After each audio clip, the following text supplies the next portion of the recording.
What up? What's up? What's up? Yeah, Oh, yeah. She's eating right here. They were playing earlier. Yeah, dead serious. Uh, the Sputnik was laying on top of the chair, like the little black chair. Yeah, and then they was like pawing up, and then the or Sputnik was like pawing down. You want to get some cigarette? Hey, can you give me like 5 minutes, Abia? yeah, yeah. All right, cool, cool, cool.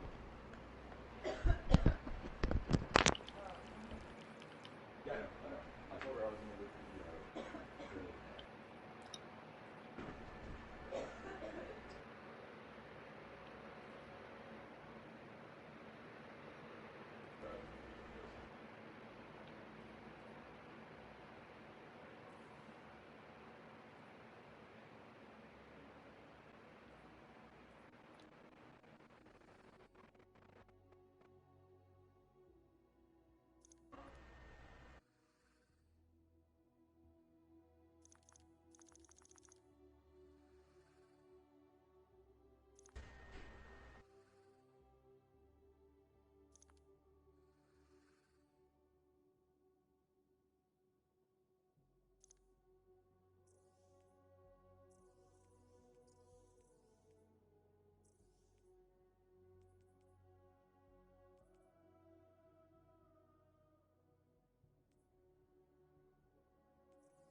bring a sword. Let's break bad. You ever have to fight a thrall barehanded? You grab the skull and squeeze.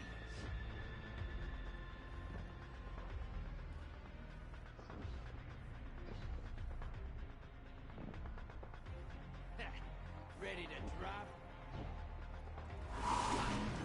Hostiles gonna be tough. Invader gonna be ready for it. Buckle up. Hostiles inbound at the beach.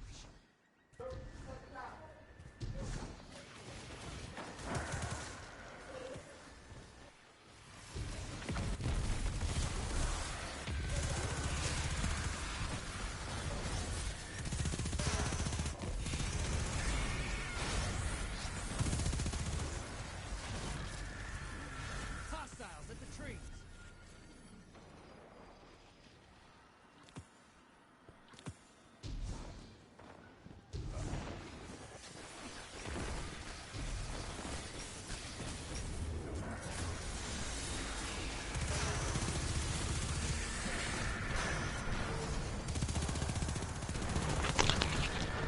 Alright, man, let's do this shit. Yeah. You are very welcome. Incoming wave. Yo, I went super official last night. I made a fucking, like, notes, everything. Nice. Yeah, I just figure for me, I just kind of follow what some part. Man, I don't know what the heck's up with my headphones. I figured I can follow the TWAB, just kind of touch up on a lot of the stuff that was mentioned, and just kind of give our thoughts on it. Yeah, I broke it down. The only part I left out, because I don't have an actual opinion on it, is the Crucible changes. The one thing I did touch on for the Crucible changes, though, was how they're getting rid of all the gameless characters over the last 2 months, or like 2 years, and then keeping all the same boring ones that nobody really cares about anymore. Yeah, I saw that. Yeah, but I figured I'd let you talk about that there. Like a quick thing on raids. I didn't realize that they were taking Scourge away. Yeah, Scourge and Sora, and neither one of those definitions is wrong. Well, Scourge, or like, not Scourge, Crown I can understand. Really? Well, because the Leviathan, because the Leviathan's going away, so.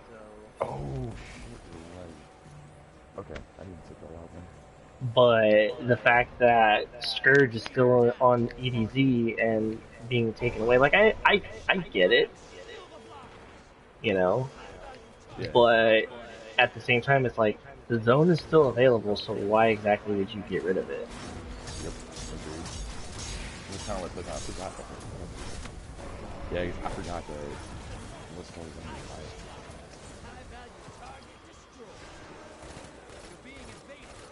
Oh, I'm gonna get killed. Let me know when you're. Yeah, I was. Oh gosh, I was just doing a quick gambit match while you were away. Okay, cool. So are we gonna like run through our chart or some shit and talk about it? Yeah, for sure. So, I've never streamed on YouTube. Mhm. Do you think, is there like a way on YouTube that you can like save stream? So the way I do it, because I upload my runs to YouTube. Mm-hmm. So when you go into your creator dash, oh, I didn't mean to invade. Whoops. We're playing Gambit because I got a lot of shit to say about Gambit too. Oh, I know. I got a lot of shit to say about Gambit. But so if you can do one of two things. You can either highlight like when we start talking about it, or you can just upload the entire thing to, or like you can export the entire stream to YouTube. But there will be an option on your creator dashboard to be able to just export your stream video and or I'm gonna die. Or you can like chop it up. You know, if you did like a 10-hour stream, but you only wanted to put like 3 hours of it, you can Yeah. trim it down and then export it. What I think we should do for the first one, since you already know how to do all this stuff, Mhm. let's go for like an hour, hour and a half ish, Okay. and then just straight up upload it to the YouTube channel. And then once we get like our new YouTube channel set up, then we'll just import it there. For right now, though, just upload it to yours. Yeah. This is what the taking Probably be like the easiest way to do it. So I've got the editing software on here, stuff like that, but I'm waiting for the capture device to come in. That way I can hook it up to the PlayStation to capture everything that's going on. Mhm. And then that way we won't have just like random shit, you know what I mean? Like I can splice stuff from your stream and from my stream together and then just overlay like the voice stuff on it. Get a chance to ride Okay. Like I don't know anything about editing per se, but I figured like if we make it a thing where we would like record on a Sunday, Mhm. I could have it like done and ready to go by like Tuesday. Yeah, for sure. Because I know, like, very minimal when it comes to editing. Because I've typically only ever done any of my stuff through Share Factory. Yeah. But like actual editing software, I've never actually played around with because I don't have anything that fancy to actually do that stuff. Yeah, I just got like an old laptop that's got it and stuff. So but it works. Like I was messing around with it last night. And I've got like all these like clips that I've saved on my PlayStation that I transferred over to the SSD and just put to the laptop, you know? Mm-hmm. Of like dumb fucking ways that I've died or that other people that I've been playing with have died. It's like 20, almost 30 clips of just random stupid deaths. Yeah, I've had that here lately. Like I was doing the what is it called? The strike with the big ass Cyclops and the Infinite Force. Mm-hmm. Yeah, I was doing that, and not only did I die once, but I died twice on the very last two, like, jump pads that you jump on to get up to the boss. Like the first one's like right next to there, and then it throws you up to like the second one, and the tiny little platform, and it throws you up to the boss room.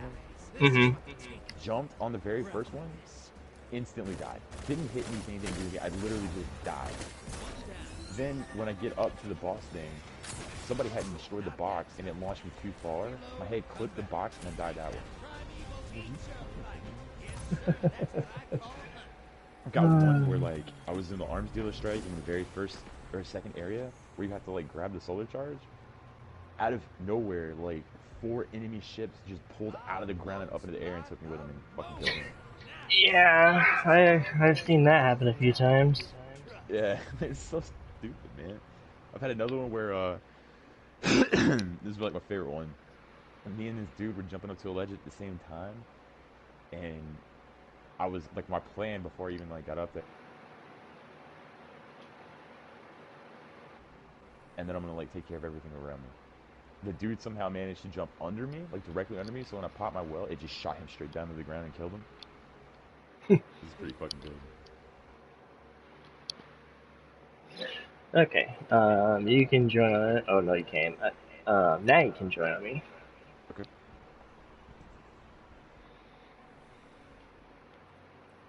What's up, babe?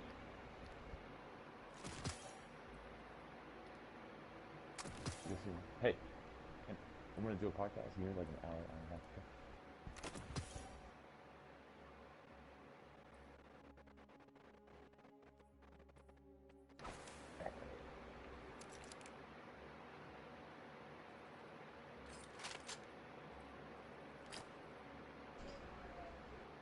You came in here and gave me hugs this morning.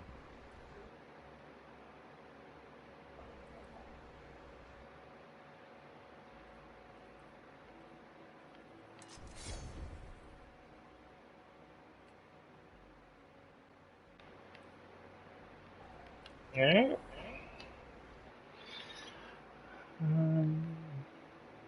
Yeah, let's launch.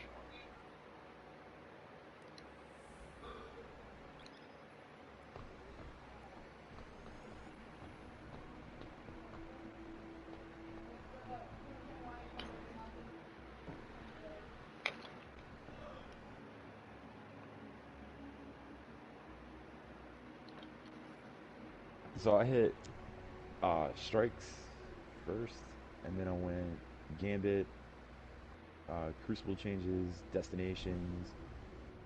Got like a little bit about the fashion show that I was like fucking ranting about. I had no idea why, and then I did Bright those changes, and then I just did like, let you talk about Well, random stuff for whatever time's left. yeah, I'm good with however we do this for sure. Because I know for a fact we can easily talk about all of this. So whenever you're ready. Broadcast on YouTube.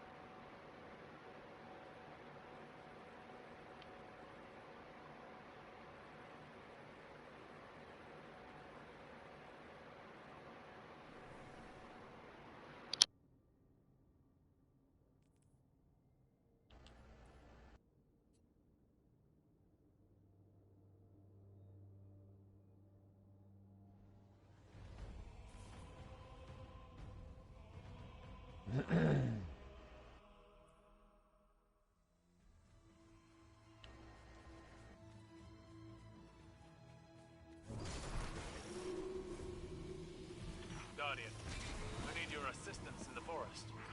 What have the Vex done now? I'm afraid your enemy was Alright. me this time. Hurry!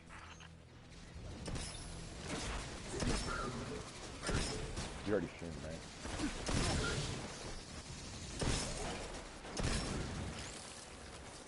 Yep. So this is the first unknown podcast. Don't even have a name for it. Talk about random stuff.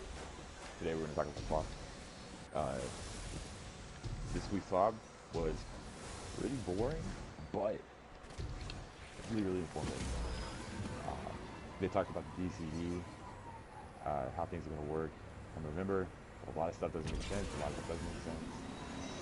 You know, IBA. You have a lot of opinions about stuff. Some good, some bad, some constructive. We unofficially take credit for bringing about swords in Destiny 1. We got a whole like conspiracy theory on that, but we're just gonna run through it and hopefully get some constructive feedback. One of the first things that they talked about was strikes. So with Destinations going away and Destiny 2 from November, we got a lot of strikes that are going away too. Some of them I agree with, some of them I don't. Some are staying, and I have no idea why. I think there are a lot of strikes in this playlist that are terrible, and there are a lot of them that I think are fine, and there's some that I think are mixed. One of the biggest things is Savathun's song, The Pyramidion, and Strings to Remain are all going away. Why? I get that the destinations are going away, but these are some of the best strikes, in my opinion. That Savathun song, it's quick, it's fun, it's really interesting. I feel like it has to do with Savathun, anybody like Savathun. Pyramidion is one of my favorite strikes. I love it. I think the boss fight's fun. I think the entire thing with Andy, after, is great. And Strange Terrain, being able to fight knockers, this is like one of the biggest Destiny, one of the biggest unfound things in Destiny 1 that, I mean, after what, when did, how long did it take them, IBA, to find, like the statue of Nocris and started talking about that after Big Game came out? It was quite some time, I believe, actually, when that happened. Yeah, it was like some random. I remember like seeing a video of what was it? My Name is Bike, and he was standing in front of some weird statue that all of us had seen like right before you go into the portal to fight Oryx the first time in the campaign, and I thought it was cool as shit. Right? Like I followed it, I thought it was awesome, but then I don't know, nothing ever came of it, and then we got the Warmind DLC.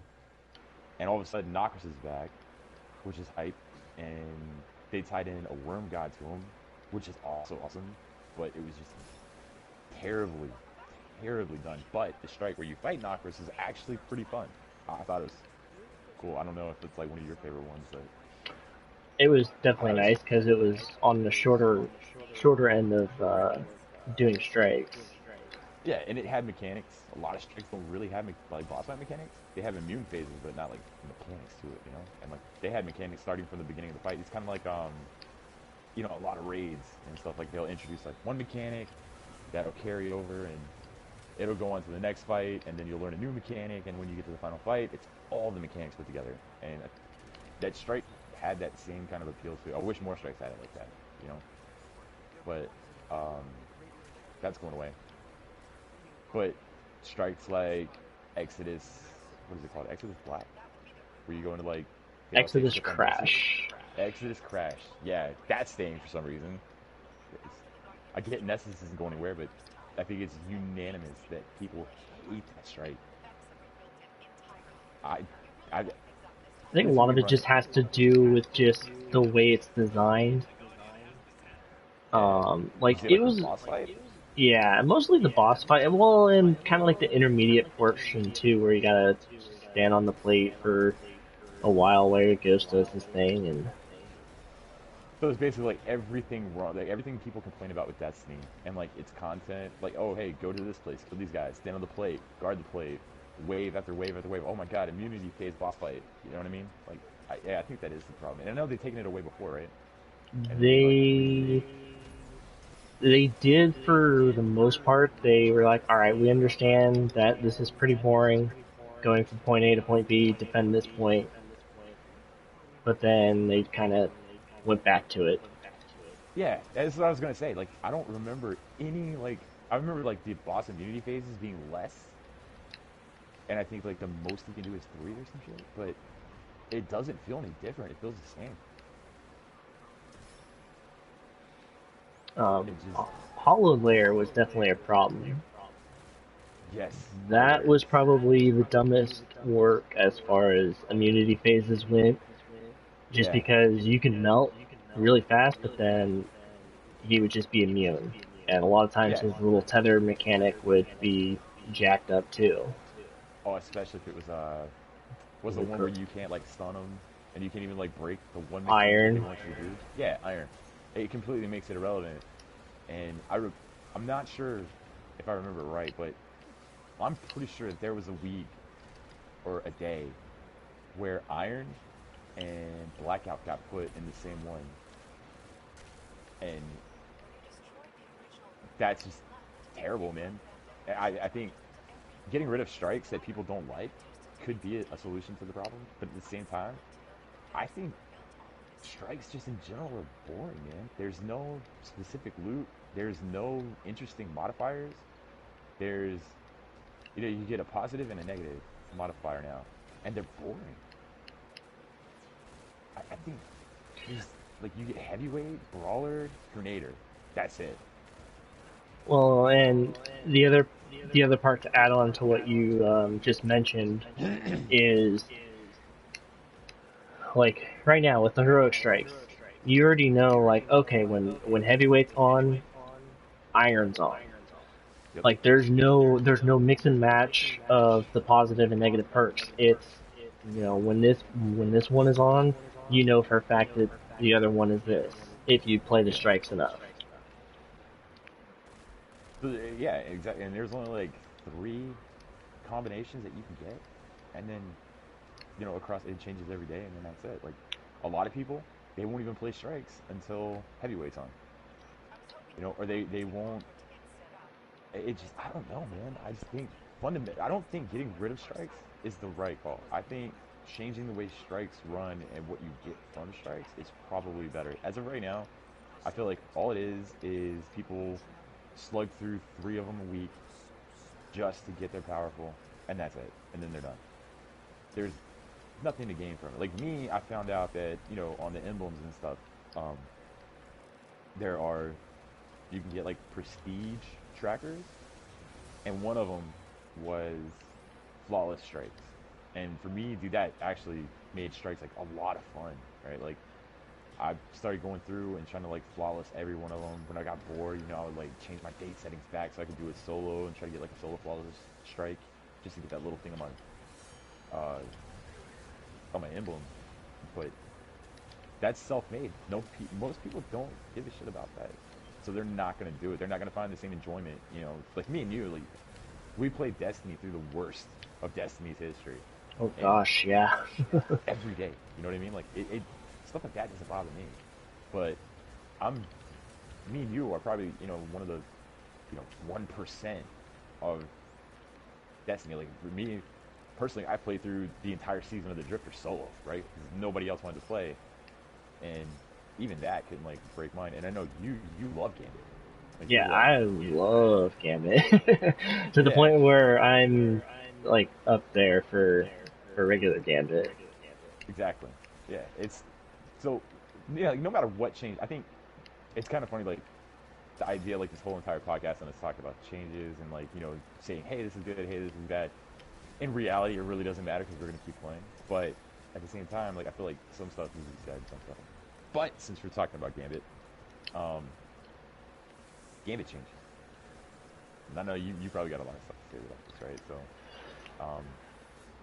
they're So first combining and Gambit Prime. foremost, yeah, first and foremost, they're combining Gambit and Gambit Prime, but we don't know exactly what these tweaks are going to be. Um, they've mentioned, that they're going to adjust the blockers and that, since Gambit Prime has moat drain when there's a couple blockers on the field, they're going to increase the amount of moat drainage for that, which I do kind of agree. I feel like there should be a little bit more punishment for a team that can't get rid of their blockers in time. But it'll be interesting to see like how big of a change that is. And thankfully, they're finally going to be making changes to how Primeval fights happen instead of it just being the same redundant thing of, well, let's stack up on damage, stack up, where swords are a thing right now. It's basically, Oppressive Darkness and Guillotine, Yeah, and that's the way to go. yeah. And So there's no mechanic to any of it. It's just, oh, well, we summoned our Primeval now. Oppressive Darkness real quick, drop a well or something, or bubble on top of the boss, and just melt. yeah. I feel like those are exclusive to Gambit, but when you go into Gambit Prime, uh, it's a little bit different, right? Like I think things are kind of favored. Like if you summon first, even if you drop moats first, you're automatically screwing over your team, right? Because one of the teams is gonna hold on to moats, while the other team, waits. And as soon as the team drops, 2 or 3 blockers, they all go in there and they drop like large blockers, right? And then they just drain all your moats. They get a huge head start, and then they get some like top tier invader using truth, goes in there, just wipes the whole team, and bam, like you start snowballing from a deficit you can't really recover from. And then you get to the boss fight. Yeah, the boss. Hold on one second. What? Oh my god.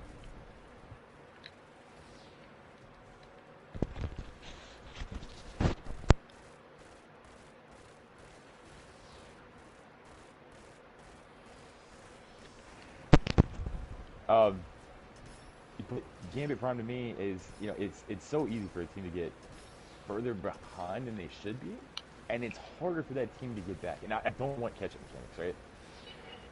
Yeah, catch-up At all. mechanics alone. Catch-up mechanics are bad enough in normal Gambit. The other part too is there needs to be more incentive for a team to summon first. Yes. This whole notion of, oh well, we curb stomped this team, to getting our Primeval summoned, and they're 30, 40 motes behind, and we've got a decent advantage. Well, all of a sudden, they're still summoning small blockers, which it's a strategic move.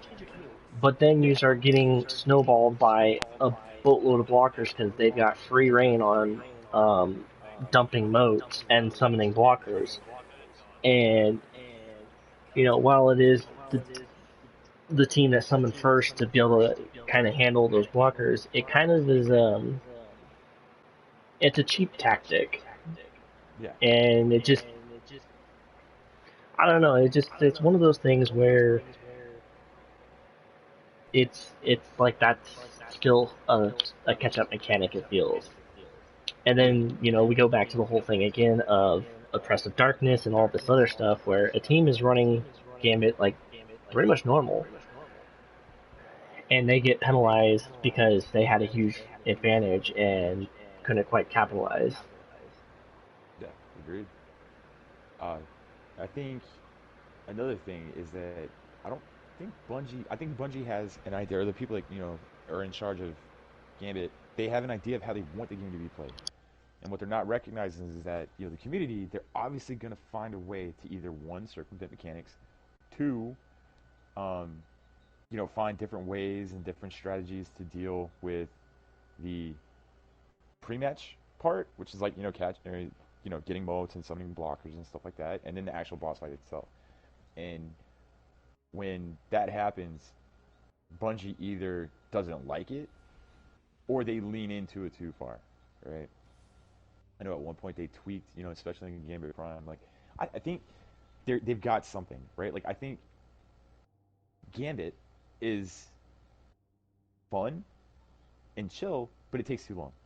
Gambit Prime is fast, but it's too sweaty, right? And I personally, I don't like the rolls, right? Based on, whatever armor you equip and how it's interchangeable, right? So when I was like thinking last night, I was, like, man, what do I want to say about all this stuff? I breezed through all the other stuff, right? Like I just, took a couple of notes, breezed through it, no problem. I got to Gambit, and I felt like I had so much to say about it, but I didn't know how to say it, right? And it just took me so long to go over here.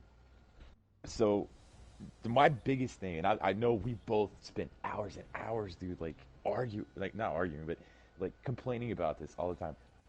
Armament mods. Armament mods have got to go, man. They don't have to be nerfed outside of Gambit, but for Gambit, they need to be nerfed. I think, the description reads, grenade kills on enemy types have a chance to grant heavy ammo. It's not a chance. It's guaranteed every time, right? So, and there's no cap on it either.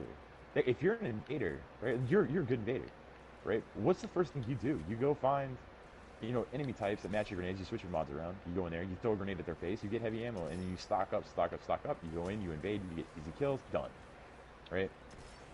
There's no limit as to how much you can get. There's no lockout, after you invade as to how much heavy ammo you can collect. You can even get some off the wall. And a lot of teams, what they'll do is they'll just let the invader, they won't even touch heavy ammo. They'll just let the invader grab it. They'll use their armament mods. That way they can melt the boss super fast. And it makes so much stuff, like, just hard to balance, in my opinion. Like, why are you going to try to create boss mechanics for a fight when people are just going to drop, like you said, oppressive darkness on it, their favorite heavy weapon or whatever heavy weapons in the meta, and they're going to melt them and not even bother with mechanics. As of right now, you can almost, like, in Gambit Prime, if you have a team, and we've done it before, you can one-phase a boss in Gambit Prime. That's not supposed to be a thing. And then, the problem not only lies with, the people playing the game, but also the invader. Like, the invader is so stacked as to what they have and what, what resources they have in their pocket when they invade. They've got wall hacks. They've got an overshoot. They've got, increased damage. They've got all this stuff that, if you've got a truth, you're unbeatable, man. And you don't even have to be a good player. A lot of the times you'll see players that just can't do anything, and instead they use truth and they spam it. I've been suicided by people who, watching them whenever they run out of heavy, use a weapon, and they're not bad, they're not great, they're not bad. Suicide me with truth because they're just not, I don't want to say not good, but they're just not good, right? Like, it's annoying. And I think no matter what changes you make to the game mode itself, you can combine it, you can tweak it, you can change the blockers, you can do all this stuff, but if you don't address the fundamental stuff like armament mods, like invader sets, like roles within the game that they want to be a thing, it's not going to make a difference. It's still going to be this. And also, right now we've got Gambit, where if you don't want to sweat, you can go into Gambit. Yeah, it's a little bit longer and it's a little bit like more, takes longer to play, but it's not sweaty. Or if you want to sweat and you want to have a quick match, you go into Gambit Prime. combining the two, well, now you're merging the worst of both playlists into one, and nobody's gonna want to play that. I don't know. I don't think merging's the answer. I think fixing it fundamentally is what needs to happen. Yeah, because But Gambit. you're the Gambit guy, so Yeah, because Gambit Prime was supposed to be, you know, somewhat the equivalent of playing Trials. You know, it was supposed to be the best of the best wanting to go in and sweat that game mode out. And I understand, you know, that most people use Gambit Prime typically just to quickly grind bounties, or, you know, in this case, Solstice right now. There's no specification on Gambit, so everyone's going into Gambit Prime because it takes much, much less time. for sure.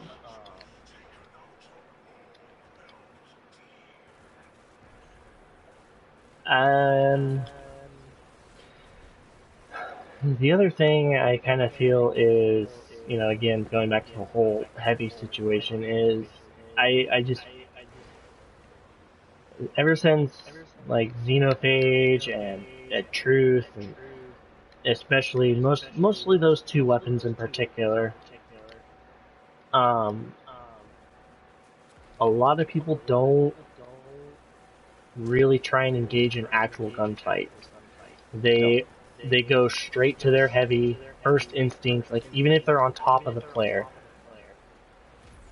and that they will not engage in a proper gunfight. Which, you know, there's no like legit proper way of gunfighting. It's just, you know, whoever kills the other one first is, you know. You know what I mean? But unfortunately, a lot of the community does not have any respect because it's about getting that win and getting, you know, They want getting those the high easy numbers kills. in screen, you know. And there's been days where I've been like that just because I get fed up with this. I'm just like, you know what? But yeah, Time to fire back a little bit. And all the time, it's not really any fun. Like, it's really not. going into normal Crucible lately has been pretty rough just because trying to play around with other weapons and, you know, do a lot of bounties, it's really difficult just because everyone, like, even at the start of Solstice, everyone wanted to still sweat it out despite Yeah. the event being brand new. You know, whether it was people had One-Eyed on or Stompies on, or, you know, whatever the case was, people were still running the sweatiest possible loadout. And then, you know, that's their thing, but it's just like, if the community would try to enjoy the event a little bit more for what it was, then a lot of things would be a little bit more enjoyable. Like, I know PvP is a whole different animal. It's, you know, a dog-eat-dog world, Yeah. but at the same time, it's just like, there's no reason to constantly want to sweat like that. And that's what comp is for, but everyone's like, well, I don't want to go up against people that are as good as I am, or, you know, better than me. Yeah, and you would have people like back when, you know, when they got rid of Pinnacle weapons, that would play comp, who were good at comp, and wanted to sweat, but they had an incentive to do it, so they did. Even if they didn't like it, you know, they would still do it. But again, Bungie, you know, for the betterment of the community and less toxicity and stuff like that, like, they got rid of that. And so, with you saying that, let me ask you a question. Do you think it is the community's responsibility to, you know, show this respect when playing game modes, or, you know, using different stuff, and not, you know, just rushing through content and actually enjoying it? Or do you think it's Bungie's responsibility to create content that is, I guess, incentivized to enjoy rather than breeze through? I think it's kind of on both parts, just for the fact that we look at the community, like right now with Solstice, we'll say, you know, if you're doing multiple characters, this is the easiest Solstice that we've ever had. Yeah. And people are still complaining that it's too much to do. Your first character, yeah, I can kind of understand, but even then, the specifications and how they have everything set up doesn't take nearly as long as people make it out to be. Not at all. It took me Um, 2 days to get all 3 sets done. yeah, and like right now, I'm working on my Warlock, and I've just been casually doing this, and I'm probably already got a decent amount of my stuff already done. But um, a lot of it is on the community because they just see the requirements and immediately gripe if it seems like too much before Yeah. actually playing it. You know, like Mountaintop. Mountaintop was tedious, but it was still doable. Yeah. And then I they mean, come nerfed it on, man. into the ground and or, like the quest Yeah. progress, and everyone was still kind of saying it was still too much. If the way I see it, man, like you know me for a long time, bro. If I can do something in Crucible and get it done, anybody can. Oh Right? I yeah, did you're my awful at Mountaintop. Crucible. Exactly. I have my days where like I ain't bad, right? But I'm no god. You know what I mean? Like, so if I can do things like the Mountaintop quest to an extent, yeah, I struggle with 3,500. If I could do the entire quest for Revoker, and I'm like, dude, up until that point, I had 23 kills with my sniper. I don't know if I ever showed you that stat sheet, but before I started doing it, 23 kills across the entire lifespan of Destiny 2 with a I, sniper rifle. yeah, I was along the same lines because I didn't really care too much to try and snipe in D2. Yeah, I got one. Thank you. Um, uh, but yeah, a lot of it is on the community, and a lot of it is also on Bungie, just for the fact that they know that the community is going to gripe if it's not enough, or if it's too long of a grind, Yeah. and So they the don't question is want here. people to miss out. True. True. So they've really gone that route here lately, is making sure people don't have that, that fear of missing out on stuff. Yeah. What I think is also important, like for Bungie and for people, you know, the only real way to prevent people from just blowing through content and not enjoying it the way they want to is to drip feed it. The community doesn't like drip feed stuff, right? So, how can Bungie incentivize players to take their time to enjoy the content without drip feeding the content and annoying the shit out of the entire community? Like, oh yeah, it's ooh, it's one of those like things that like if you're a developer at Bungie, I don't feel I feel a lot of pity for you, man, because you got like almost an impossible task. You've got so many different communities within this game that all want something different, but you've only got one game to play it on. You can't do everything for everybody and then get a perfect thing. So you have to what I'm looking for here. Compromise. You got to compromise between, like, okay, these people want this, these people want this, these people want this. How do we like satisfy everybody at the same time? And I think drip feeding content to an extent is fun. What I think they should do is give you objectives, like for exotic. Imagine an exotic quest, all the exotic quests, and it's good because it's a good segue to like the next segment. Imagine an exotic quest where you go, you meet the objectives, and it's designed to take place over a week, but the hardcore players, like me and you, we get it done in 2 days. Well, now we're waiting 5 days for the next step to come out, if it comes out. Or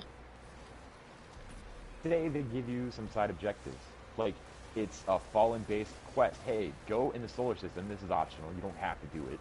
But if you want to advance to the next part, go kill 2,500 fallen enemies in Control, kill 1,000 in Strikes, kill 20 bosses, and you'll get the next step. And you'll get bonus progress towards it.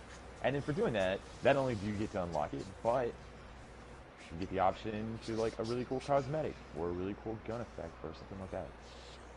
It incentivizes people like, okay, if you want to blow through the content, you are going to have to work for it, but you're going to be rewarded for it. If you don't want to, that's fine. This content will come out later. That's cool. then you can take your time. You can do it week by week and enjoy it that way. Or if you want to get it now. You know, to me, there just seems like there are ways that they can do it. And yeah, it's gonna take longer time to develop. But do you really think pumping out exotics and pumping out like game modes and pumping out all this stuff just for it to end up be broken, and then them having to disable it or spend precious time taken away from other forms of development to fix all this stuff, right? Like it just seems to me like there are ways around it that I can figure out, that you can figure out, that we can sit here and talk about, that I think Bungie should realize, but I feel like their main priority is just dumping content as fast as possible because the community's demanding content.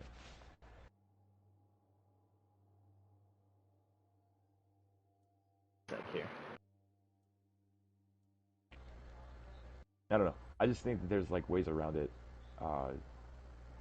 But since we're on exotics, right?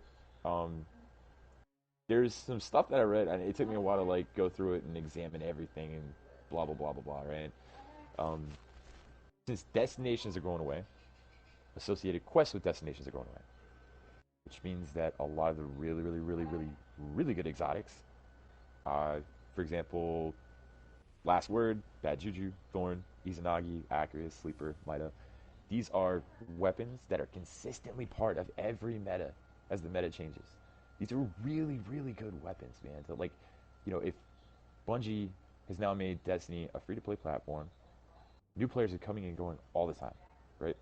The new DLC is what's going to attract a lot of players. Then, bam, a month later, Christmas is around the corner. A lot of people are going to be getting this stuff. These are weapons that, if you're trying to get into the game, and if you're trying to find a community to play with, and you don't have these weapons, a lot of the time, you're almost shunned, man. I think this is bad. This is definitely going to be bad. I think, because they do mention that they still want new and also existing players to still be able to earn these exotics. There's going to be a new way of acquiring it, but we don't know how this is going to work exactly.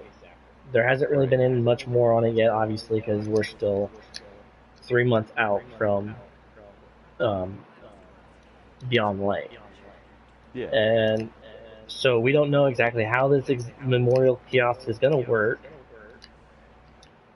Is it just going to be, oh, hey, go get a few kills and you can acquire this exotic, or is there going to be a material that you're going to have to save up in order to get it? Yeah, that would make sense. I just think that it's, if they don't have a plan, which I honestly don't know with Bungie anymore. Had it been Bungie, like, I don't know, a few years back, Destiny 1, yeah, a few years back, I would trust them. I'd be like, yeah, dude, like, they know what they're doing. I trust it. As of right now, I don't think choosing to retire these weapons without a foolproof plan as to how this is going to work for new players. And like I said, dude, Sleeper, was almost required at one point for a couple of fights. Mida is one of the best. Sleeper, Outbreak, Whisper.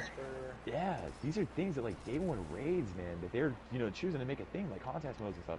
These are weapons that are easily accessible right now, that are very powerful, and they're very versatile. Have you played with Last Word since they buffed it? No. It's stupid. Like, I've heard you tell me about it. Yeah, it is so dumb. And, right now, if a new light player, I don't know if you, like, follow Candy Cakes. No. He made a video called I Beat Destiny 2 as a free-to-play player, where he used these universal exotics and these free activities and stuff like that to create a build for both PvP and PvE that was incredible. No DLC required, just, open exotics. Last Word was one of them. Like basic snipers, Izanagi, Sleeper, all that kind of stuff. They were his bread and butter to his build, and they were so good, and they carried him so far. And I think people who are coming to the game, especially new players, not only are these guns like cool as shit, right, but they are also really good. They need the experience, because that's what Destiny's about, man. Destiny's about the guns, right? It's about, oh my god, there's this hidden quest, and I found it, and it's so fun, but it's so challenging, and oh my god, the reward at the end is so good. And holy crap, I can use this in PvP, I can use this in Gambit, I can use this in, raids. all this stuff. Taking those away, I don't think it's smart. Unless you have a 100% great plan to implement afterwards. And I don't know if it's Bungie just hiding, like keeping their car, playing their cards close to their chest as to how this is going to happen because they don't want to like spoil anything, or if they legitimately just don't know, which leads me to believe that if they don't know, they're going to do a rushed solution that's either going to be bugged or it's going to be bad. But being the fanboy that I am, I'm going to automatically assume that they got some like great idea that's going to be like awesome and interesting to combat this in reality, Yeah, we don't know what the future holds, especially with the way things are right now in the world. We don't know. Yeah. We don't know how everything is going to turn out. We know it's tougher, but we also know that's not entirely an excuse for a company. Yeah. The other thing to go along with that is the catalysts. Yep. So since a lot of these weapons are being, put into the vault, those same catalysts, for the most part, are also being vaulted. Which now then creates the rift of, if you're not lucky enough to get that catalyst to drop for you from those, say from the raid or So I think, well, no, Izanagi's guaranteed on finishing a heroic with Masterwork Chalice. Yeah. So if you're a newer player and you haven't had enough time to do a bunch of Menagerie to be able to get your Chalice Masterworked, you're not gonna get the catalyst for Izanagi in time. You're not. And it's a good catalyst. Well, that's the thing that I was going to touch on too, man. A lot of these catalysts that are listed in this list, man, these are almost they're almost a necessity for the gun to be what it is, and to be the reason why people like covet these weapons. Like Whisper Catalyst, man, it literally changes the weapon. It's good without the catalyst, fine, but it's not God tier. There are actually two, since we're on the topic, that are, for some reason, the catalyst is going away, but the guns themselves aren't being vaulted. Skyburners, which I get is on actually, wait, did the Skyburners drop from Leviathan? Skyburners drops on Leviathan, I thought. On Leviathan, okay. What about Huckleberry? Does Huckleberry drop on Leviathan? No. Okay, so I think Huckleberry was attached to Heroic Adventures on Mercury. On Mercury, was it? At least at the time it was. I don't remember if it changed, because I remember we had to run that constantly if we wanted a chance at it. I'll have to look, but I'm pretty sure that's what it was. Okay, then that was my bad. But, these are fundamentally, right, if you have Skyburner's Oath, anybody that plays Destiny knows that vanilla Skyburner's Oath is garbage. It's boring. It's not effective. You're basically like handicapping yourself if you use this weapon. But with the Catalyst, yeah, it's still pretty shit, but it's fun, right? Like being able to like hit fire and like things track, and you get like the extra explosive rounds and all this kind of stuff. It's kind of cool, and then you get the bonus stats on it and stuff like that. It actually helped make it better. Huckleberry's fine without the Catalyst, but with the Catalyst, it makes it really good. It makes it viable. It makes it competitive. I've been playing Crucible before, or I've been playing Gambit, and I have some dude run around with Huckleberry with the Catalyst on, and you're like, holy crap, dude, I'm just getting melted. You can't do anything about it. Let's see, what's another one? I know it's the destination's one way there for it, if the weapons get involved in the content things. But just to give you an idea, like how, if like a new player is wondering what catalysts are, they're objectives that you get on your weapon that grant, once you complete them, it grants bonus perks, it grants bonus stats. It basically changes the way the exotic performs for the better. right? There's no catalyst out there that, you know, oh, you unlock the catalyst, you're dumb. That's just going to make the gun worse. No, it makes these guns viable. It makes these guns, you know, sometimes incredible. Like Outbreak with the catalyst. You know, it's really hard to get, but man, it's It's significantly worthwhile. cheaper. Yeah, it's worth it. And getting rid of these things, I, I don't think it's a good idea. I would say probably turn them into random drops. Like You to know, start, or yeah, like to start, I would definitely, until they find a way, I would say make it a random drop, like what they did with um, Graviton, Sunshot, and Sweet yep, Business. yeah, they Those were three tied to faction, catalysts right? were only available to each faction, but then they got rid of faction rallies and there was no way to acquire them, and then all of a sudden they were random drops. Yeah. So let me throw you an idea, right? And just like kind of gauge how you would feel. How would you feel about Catalyst not being tied to? Well, obviously some quests could be, or some catalysts could be tied to like a quest or like an activity or something like that. That'd be fun. What if, just generally, catalysts were tied to kills? Right? Whenever you got the weapon, once you reached 5,000 kills or 2,500 kills with that weapon, you would, if you didn't have the catalyst, to drop for you. Like say you're not lucky, you reach like a stupid amount of kills, and bam, it unlocks for you. And then you get to do the mastery objectives to get it done. You know, it would not only force people to, I guess force is a bad word. That doesn't sound very nice. It would convince people that hey man, like I really want to see what this catalyst does. I'm gonna make this part of like my primary loadout. And by having like a lot of kills required for it, you know, you get people to um switch things up and try different stuff and you know have fun with these really really awesome. I think that's one thing that Bungie does better. You know, obviously their skyboxes are amazing, but their exotics, weapon wise, they do really really well with them. I think that's one of their strongest you know abilities as game developers.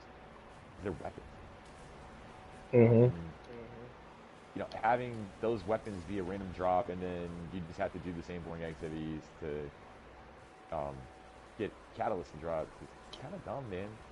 But you know, like for me, what makes strikes fun is using different weapons and different loadouts. I'm not sure how other people feel about that, but like you know me, man. Like I'll use like stupid, retarded loadouts and use all of my materials to upgrade it just so I can have fun for a little bit. And that's honestly what's kept me playing this game this long. Is I use different like everything, man.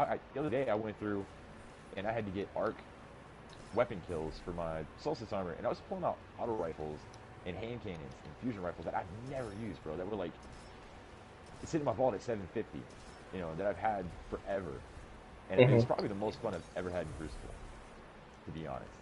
Right, like, yeah, I was getting shit on by like gnawing hunger and stuff like that, but I was having fun using different weapons and remembering like, oh my god, I remember when this came out, it's so good. You know, and they're like, oh my god, I've got this weird perk combination, but it's on a gun that I need to use to do this. Holy crap, look at this is fun. I think if Bungie's going to take the time to develop exotic weapons and put a lot of time and energy into it and be proud of what they've got, tying everything to RNG to an extent is fine, but if you want people to enjoy it and you want to encourage people to do it, let's change the way the catalysts are acquired altogether. Let's make it tied to kills on the weapon. It doesn't have I, to be 5,000 because obviously, like, somebody's not going to use Skyburner's Oath for 5,000 kills and then do another 2,000 kills for the Catalyst. But I do like the direction that they've been going with a lot of the catalysts the last couple seasons, where the very first playlist you do for the season drops it. yep, Um, and I think a few of the catalysts should definitely be that way. And then, as you do more and more strikes, if you've got other catalysts you have yet to get, increase those chances. yeah, Um, and that'll also help make it more enjoyable. definitely. Um, I don't know, man. The other day I was taking In the Hate. You know, he came back to the game. Uh, In the Hate's a guy that I've known a little bit longer than IBA. not much longer, but a little bit longer than IBA. And uh, he's a good player. He went through a rough spot, but good player. And I'm trying to tell him like, oh my God, you got like this option, you got these new weapons. He hadn't played in almost 2 years, so he didn't know a lot of stuff. And I was trying to take him through, stuff that would help him out. And Whisper was one of them. And his general reaction from doing the Whisper mission was like, oh, right? Like he's like, oh my God, dude, this is crazy. And I was doing it to help him get a weapon that was extremely useful, especially for him when he's barely peaking at 1,000 power level, and he's trying to do challenging content like Pit of Heresy and all this kind of other stuff. Those things are extremely, extremely necessary. And I feel that on a free-to-play game that's centered around team gameplay and clans and teamwork, you cannot take these extremely viable options and just completely take them out of the game. It's not okay. There's got to be a contingency plan, a solid contingency plan in there, and a good progression route to get the catalysts that make these weapons so good. So that part of the TWAB I just don't agree with, man. Yeah, absolutely. It'll be interesting to see what they do with future catalysts, because obviously, they haven't been pumping out nearly as many catalysts, because we're getting to a point where just about most of the exotics at this point have some form of a catalyst in one way or another. And there's a few weapons that don't have any business getting a catalyst just because they're already good enough as it is on their own. And the fear is getting that catalyst is going to make it even worse.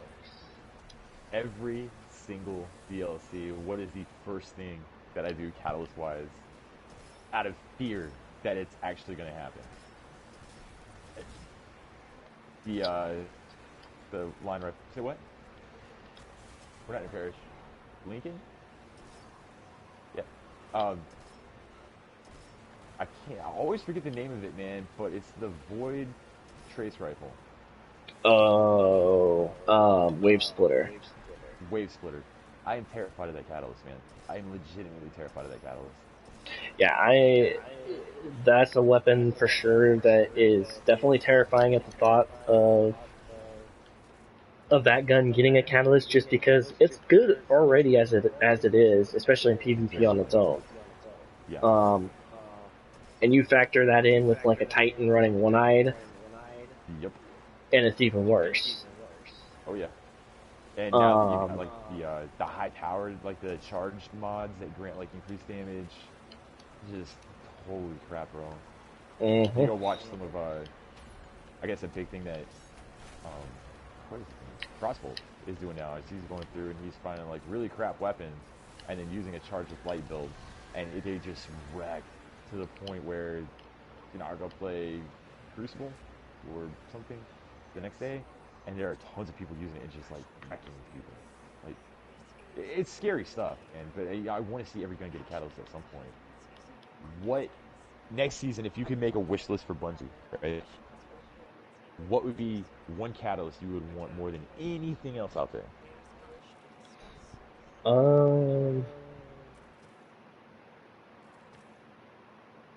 I'd have to look here. Personally, I would like to see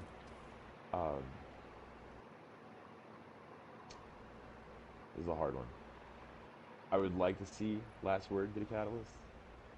Either the three like Pinnacle hand cannons, right? Like Last Word, Thorn, or Lumina. I would really like to see, not Lumina. What's that other hand cannon from Gambit? Malfeasance. I don't believe Malfeasance has a catalyst now, does it? No. Okay, so yeah, Thorn, Last Word, Malfeasance. I would love to see get a catalyst.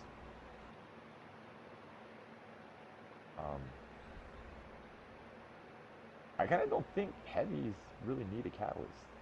Like, Heir Apparent, I don't think would benefit from a catalyst that much. Unless you made the shield stronger, but then again, that would be like a nightmare to balance. Either the shield is strong. Well, no, because I was gonna say if you do the quicker spin up, then that also causes issues. unless you're gonna give everybody the catalyst to work on. Agreed.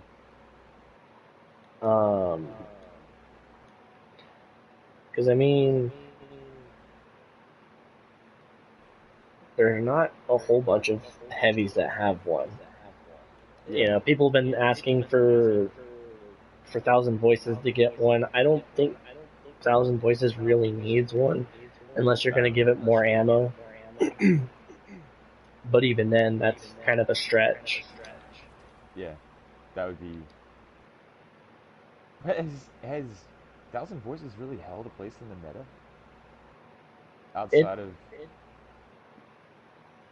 like at all? I mean, PvE wise, it's been always really good, but it's not really something for PvP. Yeah. I think Two-Tailed would actually be kind of cool to have. Yes, Two-Tailed would be interesting. Lim and Arc would be kind of interesting to have a catalyst too. I feel. Teraba, definitely. Teraba needs one. Catalyst? Yeah. Dosing, I don't think so.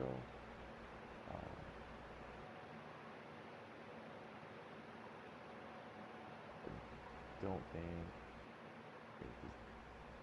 Divinity does have a catalyst, does it? Mm-hmm. That would be. Divinity would be an interesting catalyst. Divinity would be an interesting catalyst choice. Yeah. Xenophage. If there was a heavy weapon that could benefit from a catalyst, I think Xenophage would be one. It just depends on how you go about it, though.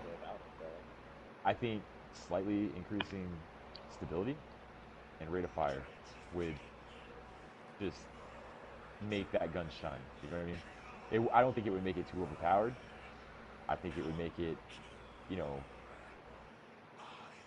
right now it's viable as long as you're running Divinity. You know what I mean?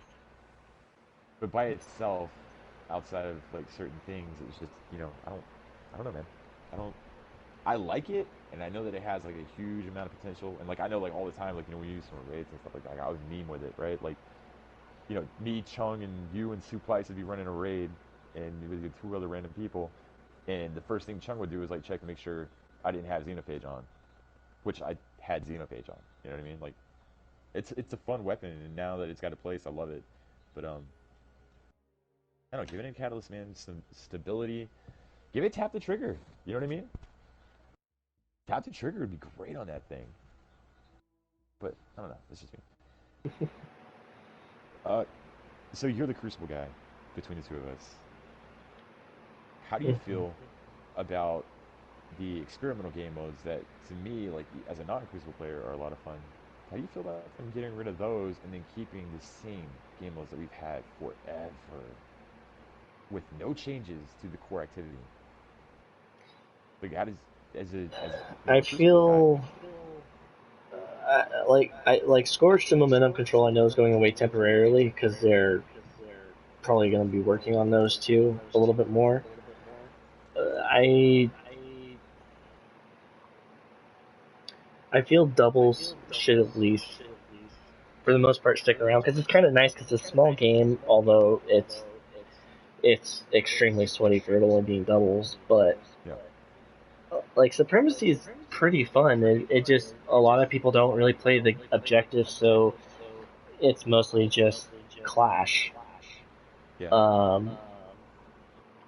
But you have that in any game mode. Like, some people don't even play Control the way it is meant to be played, you know? That's also true. Countdown, it was a phenomenal idea. Oh, yeah. But the way that it works and how everybody pretty much plays that game mode, it doesn't work because the instinct for everyone is to completely ignore trying to plant the bomb or being strategic. It's just, we're going to run around the entire map and try and kill, because that's the other way that you can win that typically is easier. I mean, I think that's what led to elimination from the deck, is, you know, people just circumvented the mechanics of Countdown to create this, like, faux version of elimination. Lockdown and Breakthrough needed to go because there was too many exploitable lobbies that would happen. And it's not to say that everybody does it, but there was a decent amount, and it started going into LFGs as well, where people were legitimately posting that they had a way to have an exploitable kill lobby. Yeah. I won't lie. I use that exploit for my mountaintop. Okay, I'm dead honest. Like, yeah, I used it, and while it was convenient, it's just not okay. So, if you could keep one or two of the experimental game modes as a permanent activity, what do you think? What do you think you would go with? See, for me, I would probably keep Countdown. Um, I haven't really played much Supremacy, just because I typically always just go into Control. And then I'll play Clash for my other playlist. But I personally would probably keep Countdown and Supremacy, just because I kind of enjoy those two game modes more. Momentum Control is a good idea. Like, it's a hardcore game mode. Yeah. It's still just, it needs a little bit more work, just because of the fact that Momentum Control pretty much consists mostly of middle tree hunters. Yes, it's so annoying. And it's basically just wall hack with Jade Rabbit, crouched, and that's it. Yep. And it's no fun. Like, the game mode is supposed to be a hardcore game mode, to where you get rewarded for actually playing good and not just relying on your ability regenerating and your super building up. Yep. Like, you had to Quick be reaction tactical. times. Yeah. Um, also, I think another thing that it does very well, which I actually really liked, was it let weapons that in regular Crucible are terrible. Well, not terrible, but you're at an obvious disadvantage by using these weapons to shine a little bit more. Like I'd go in there with my constant release all the time, right? And it's so good, man. So good. But I would never take that into regular Crucible. If you're a player that has quick reaction times, which like I think me and you have played a couple of them together, where we both did very well. It's not me getting beaten by weapons that are overly meta. It's people getting rewarded for actually doing good and being good players. Um, so I guess like my last question that I would have for you about Crucible: what, if any, changes would you make to the staple activities like Control, uh, Clash? What are some changes that you would make to it, if you would make any at all, to keep them like interesting, to make them more enjoyable? I personally, um,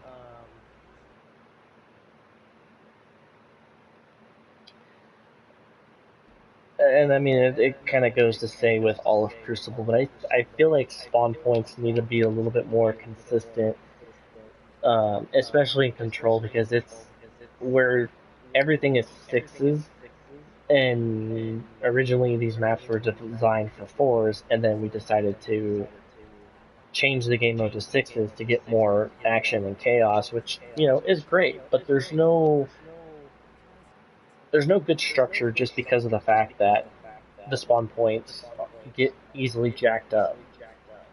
Yeah, I Um, think spawn times need to be lowered universally as well. Um, I know I went on I'm pretty sure I was playing with you. One of the huge things that I lost my shit about a couple of weeks ago was getting spawn trapped by a team that was actually really, really good, where they would just, control center map and rotate between spawns, because you would have like a 6 to 7 second spawn timer, and that was just enough time for them on these small maps to get to the other side and push up just enough so they don't flip the spawn, kill everybody, and then run to the other spawn and do it again and again and again and again. If yes. spawn times were like 4 seconds, I think that would be a more welcome change. They want chaos, and they want, like, constant movement, spawn times need to be reduced. Yeah, because the pace of the game, because of the size of these maps, like even big maps like Pantheon and Bannerfall for the most part, they're so small now because the speed of the game is so much faster. Yep. You know, the pace of play it has increased so much that a spawn timer of where it's at right now allows for this to consistently happen. For sure. Um, What about special ammo? What can be done with special ammo?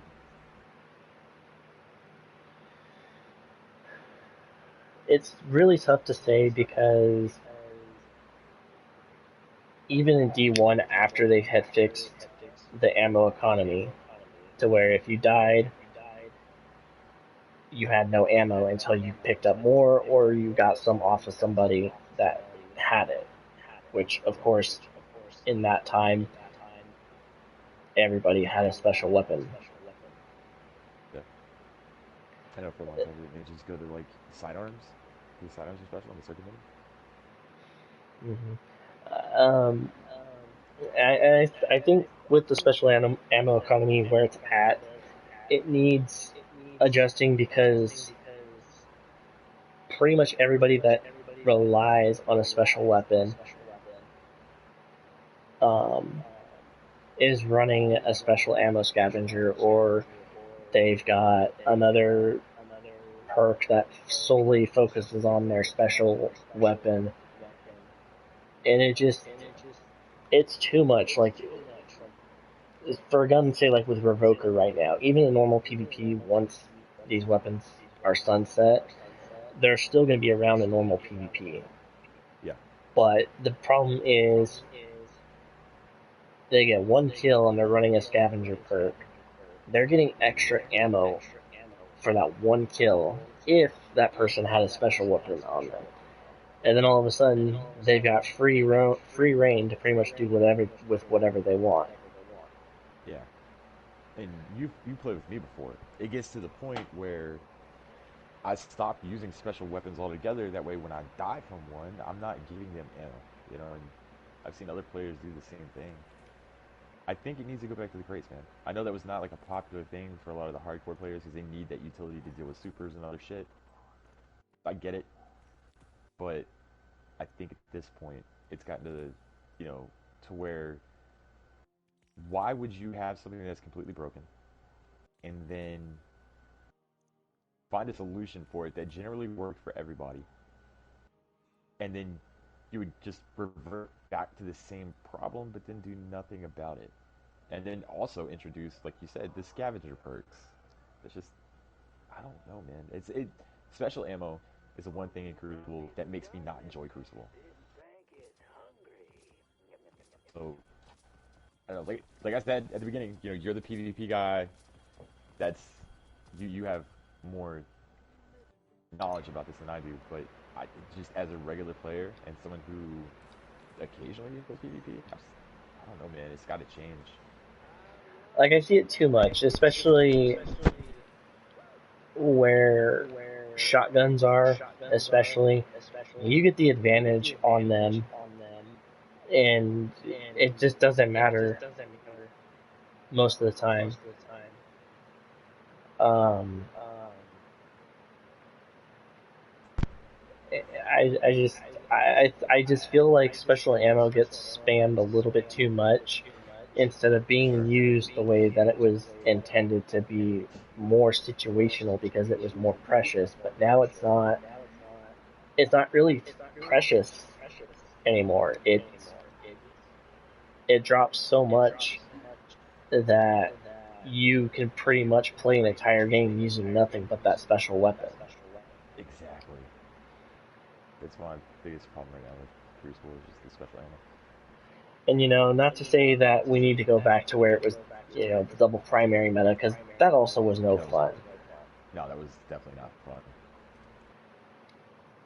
But I think it was like with snipers and just shotguns, because those are pretty much the two most used special weapons right now. It just, there needs to be a form of balance to where there's a little bit more importance on when you actually use your special. Yes. 100%, yeah. So, how far down in the TWAB did you read? I read all of it. Okay. So, you saw the fascist show, right? This is like a little side thing that like I didn't think was gonna be important, but like it got me thinking. I got pretty triggered about it. Generally, walking around the tower, okay, you looked at the winners, right? Just like at least glanced over them. I think there were like 10 that they chose. Maybe 2 of them I felt like were good.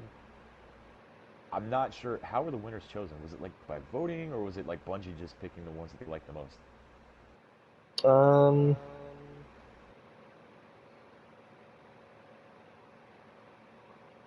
Probably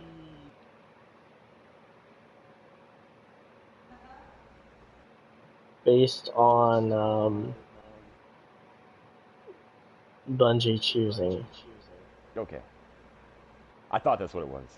Um, you might disagree with me. I don't know.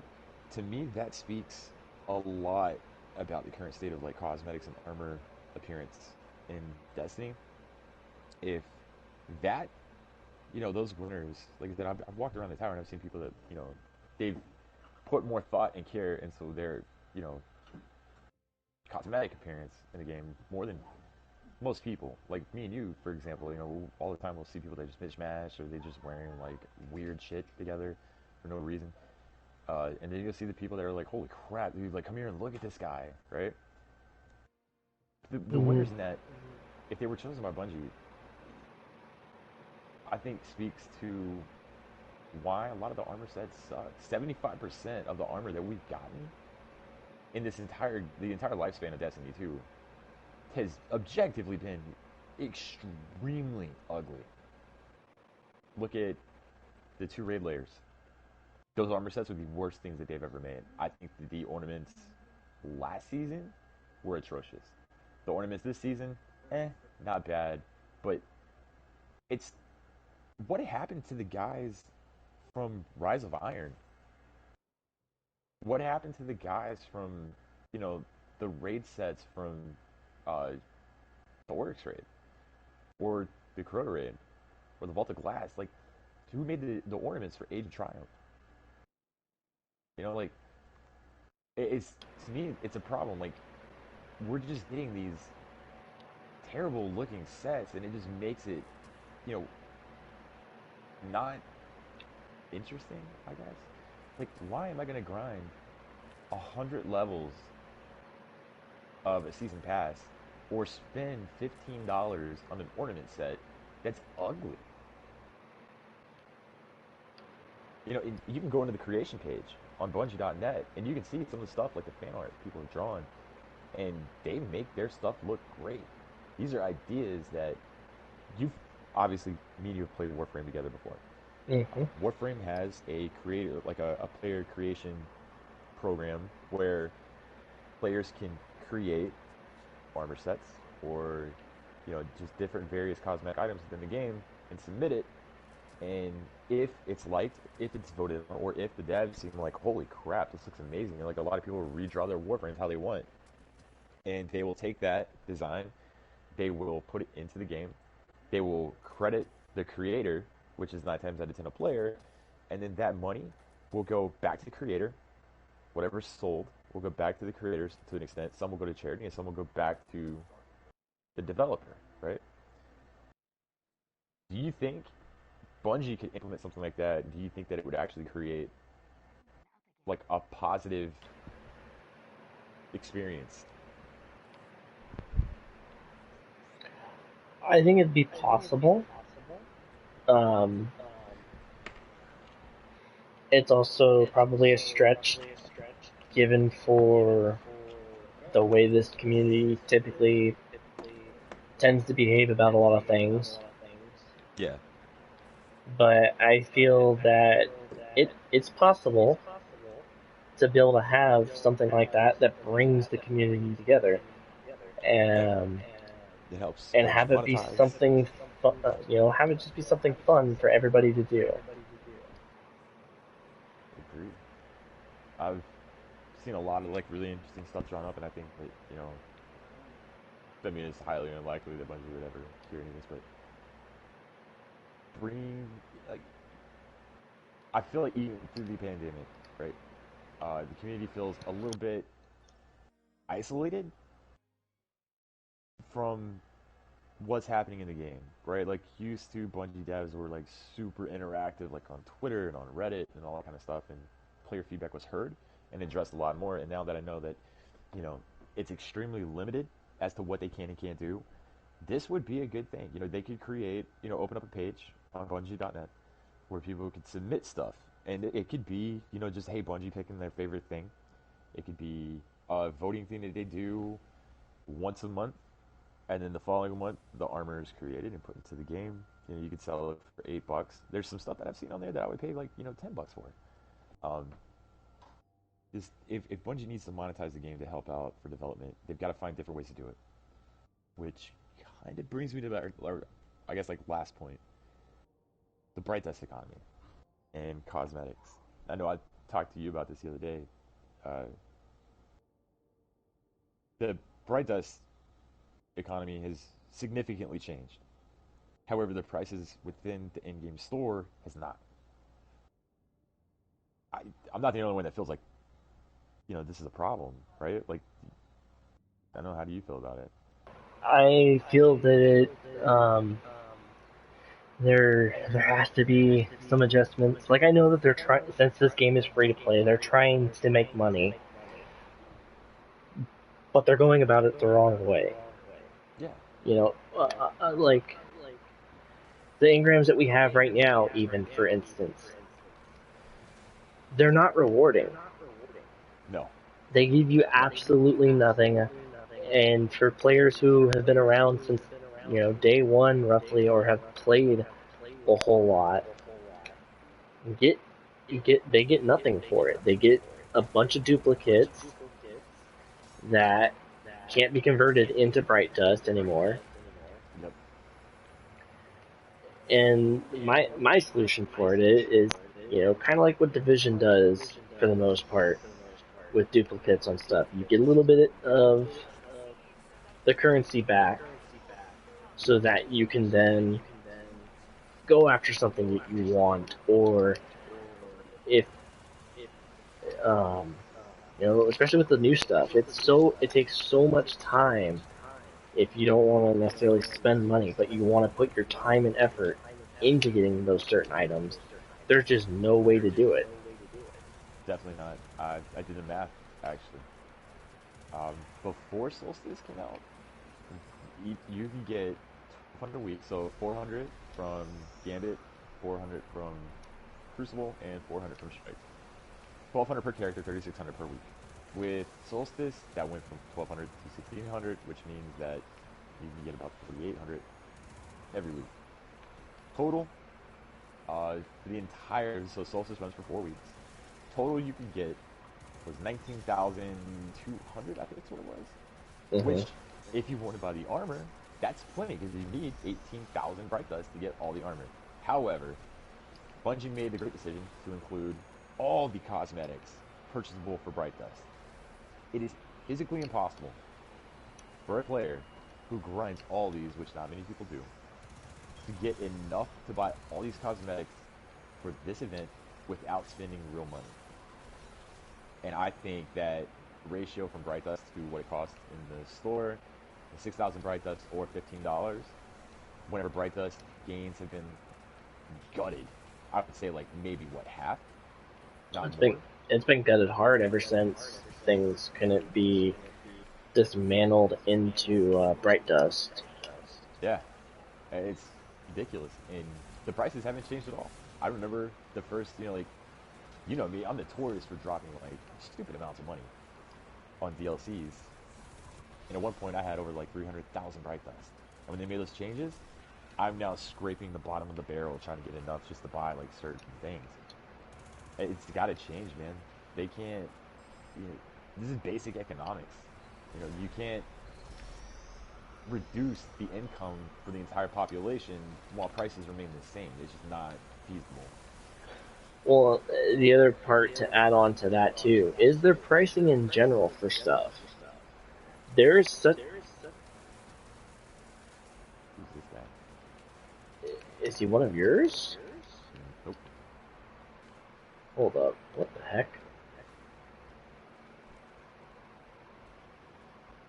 Well, this is another thing that we can get into, but I'm not going to.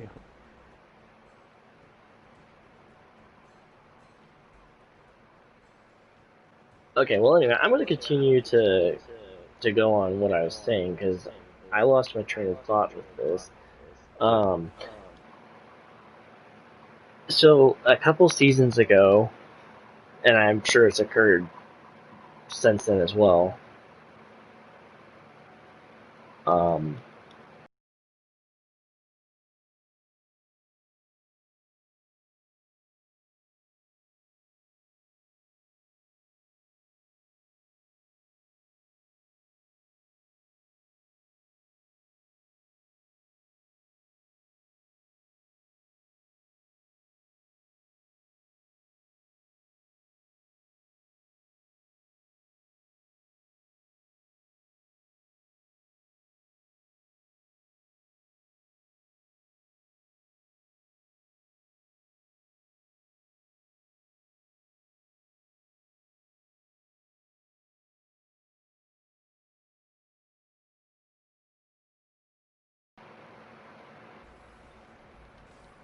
It's not good.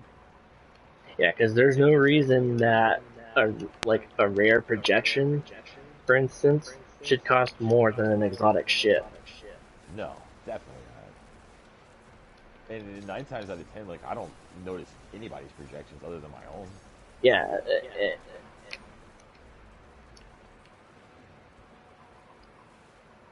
I don't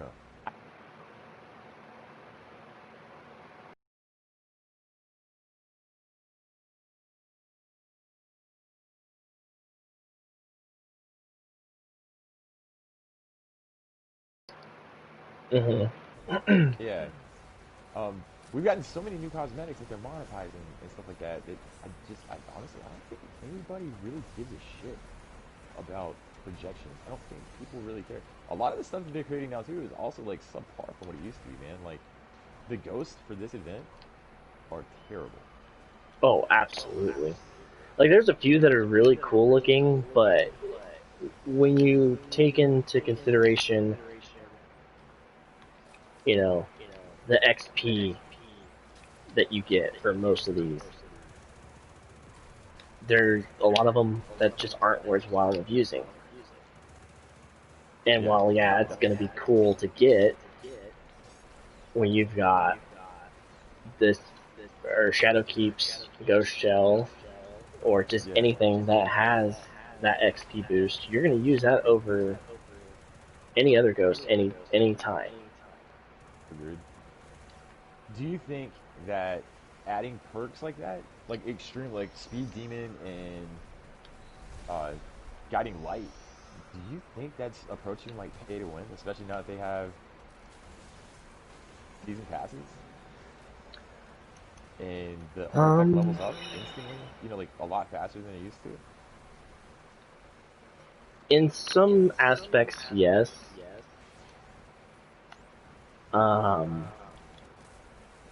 I mean, obviously, it's still very doable to do all of this without that. Yeah. It's just going to take more time. Which, to be fair, it's warranted because we're spending the money for the expansion and all that stuff to be able to have, you know, that option. But at the same time, there should also be along like the free portion, some like actual good options for things. Yeah. Yeah, I definitely think that the free pass, because like I asked in the hate when he was playing the other day, hey man, did you get the season pass? And he was like, nah, I just got the free one, and he literally gets nothing from it. And I went back and started thinking about it, like man, there's like gaps where you get nothing for like Oh, four, yeah. Well, four or five levels. to go along with it, I mean, for Rocket League, like for instance, it's that way where the free portion they're not really anything, and after like the highest rank, which is 70, you don't get anything. Yeah. But I mean, none of that is um, able to actually be like an advantage or anything like that.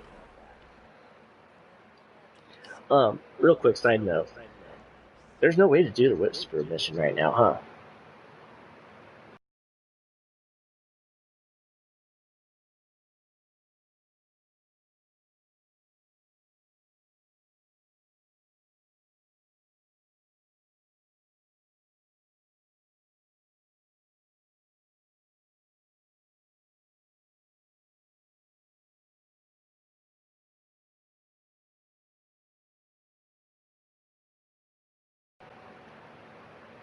Cool, but the store definitely needs to be looked at, like even just by a small team to readjust prices or to give us more ways of earning bright dust. What I think would be a really cool idea was we have a rank system, right? In Crucible, uh, we have we used to have a leaderboard for like nightfalls and strikes. What if you awarded players bright dust or silver based on where they place inside the those playlists, right? Like if you're top, you know, 20, like say, well, baseline it at like top 50%, right? You get 100 bright dust a week.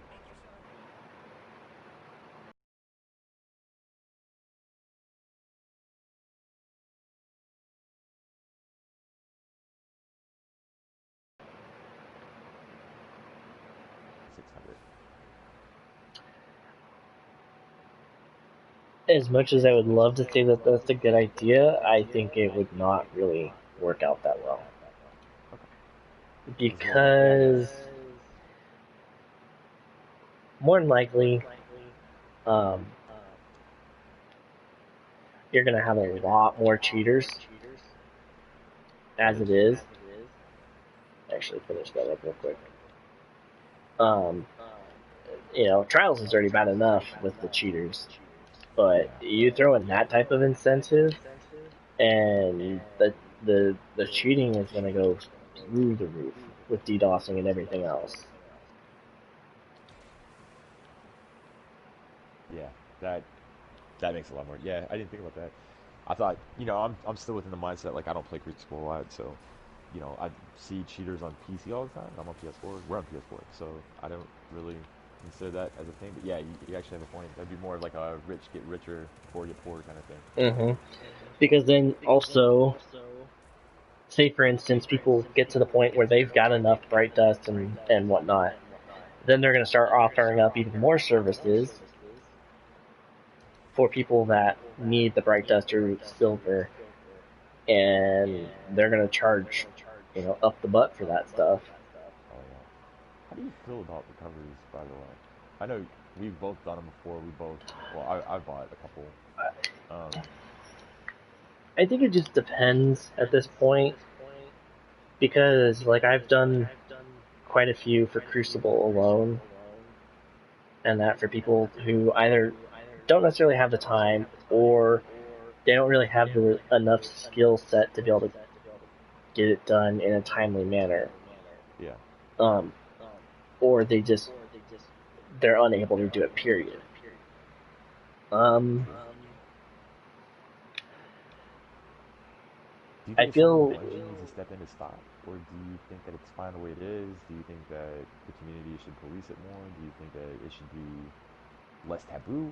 Like, I feel like if we didn't have weapons like Not Forgotten and whatnot, yeah, it wouldn't be such a big deal. But because Not Forgotten is such a good hand cannon, that it became an issue because people were paying for those recoveries to get it.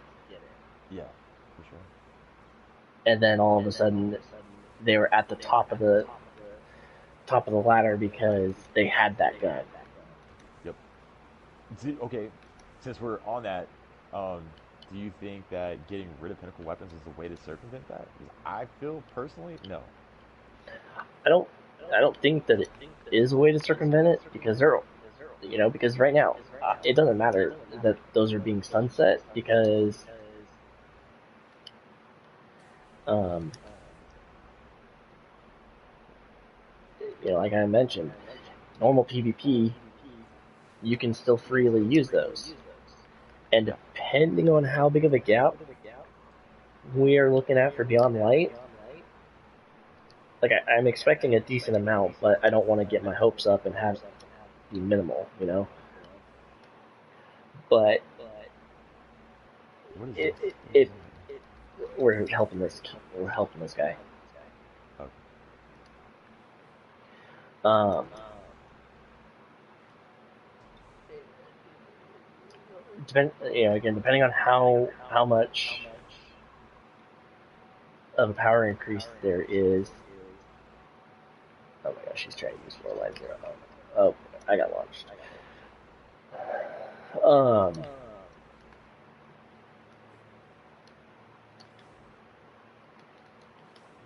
I should have expected that.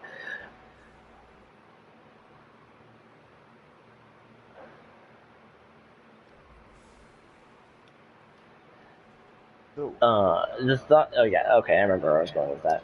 So the thought becomes then,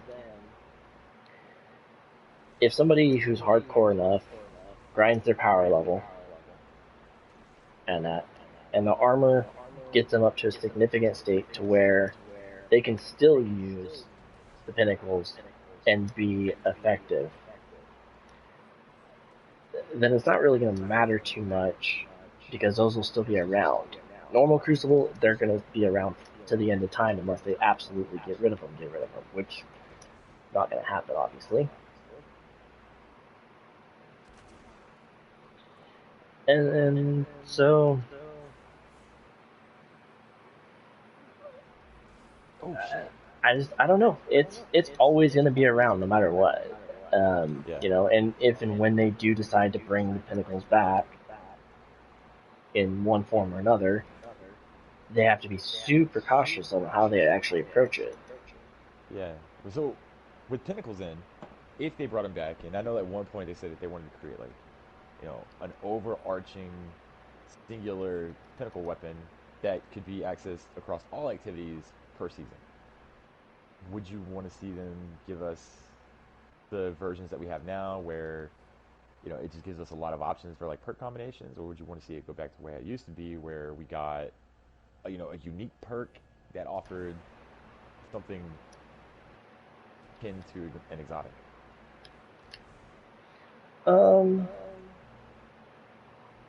Wow, I am really terrible with Overlock. Um, I think if they did like what they did in D1, where certain like the old elemental weapons were made into exotics, I think that would help circumvent some of that to a degree, because then it I think makes that you too. actually have to choose on whether or not you want to have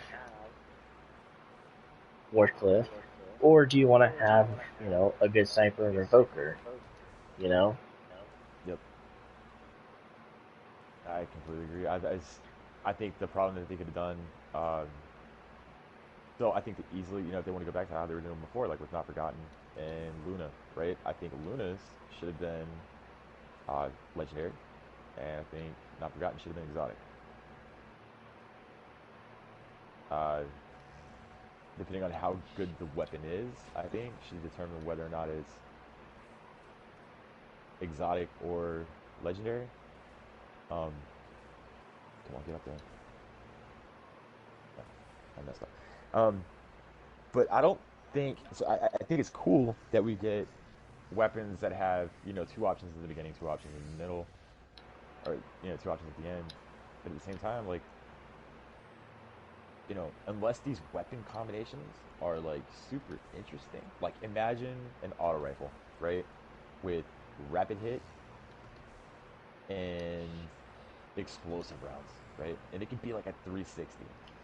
I think that would be worth grinding for. But whenever you get a bow that just has the same perk combinations that you can get on any normal legendary bow, it's not worth it, dude. Like, there's no point in creating it if it's not going to be a compelling piece of gear. And it doesn't have to offer like overpowered brand new perks. It just has to offer interesting perk combinations on interesting weapons. Yeah, for sure. Um, And they can't be scared of trying something crazy either. They've got to, like, at this point, they've got to take a risk with some of their stuff, and don't they can't be scared of, like, oh my god, the community is going to lose their mind because it's too powerful. No, give us those options, man. If it is too powerful, we're cool with nerfs, but don't give us watered down garbage. Instead of giving us something that is worth chasing. That's worse. I don't know. yeah, There's a lot to be said about it, but yeah, no, I completely agree on that. Um,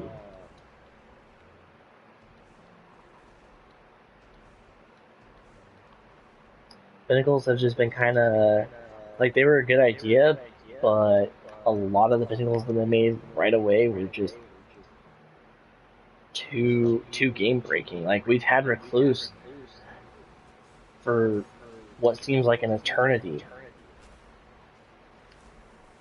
and it's been such a viable option for so long that it didn't really matter what they had done. Like changing Feeding Frenzy still made Recluse good. It wasn't like it was completely ruined because all of a sudden Feeding Frenzy didn't proc the way that it used to initially, with it being so fast after just one kill. yeah. I feel like that actually made it, like, I wouldn't say better, but it just feels good, you know? I like it where it's at. Yeah, it feels normal. Like, I don't feel like a dirtbag for using it anymore.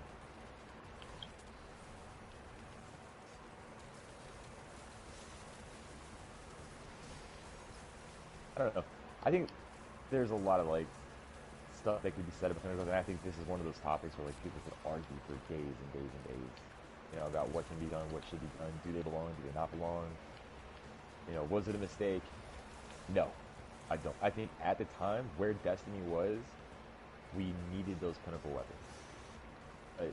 In Destiny's current form, I think, yeah, with it being, like, new light players, they can't obtain it, and I think obtaining them is a little bit too difficult for the average player. Obviously, getting Luna's Howl, not hard. Then they're down to where you only had to get to what, Mythic? You still have to get to Fable, but getting to Fable is no problem.